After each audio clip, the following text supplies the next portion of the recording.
SIPRI 2024 year బుక్ని release చేసింది. SIPRI అనగా Stockholm International Peace Research Institute. ఈ బుక్లో ప్రపంచంలో ఉన్న అణు ఆయుధాల నిల్వల గురించి వివరించబడి ఉంటుంది. ఇది ప్రపంచవ్యాప్తంగా 9 దేశాల వద్ద మాత్రమే అణు ఆయుధాలు కలిగి ఉన్నాయి. అవి 1 America, 2 Russia, 3 China, 4 United Kingdom, 5 France, 6 India, 7 Pakistan, 8 Israel, 9 North Korea.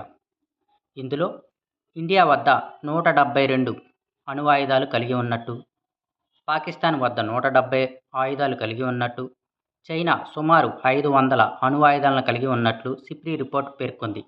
SIPRI report ప్రకారం 2024 వరకు 12,121 ఆయుధాలు ప్రపంచవ్యాప్తంగా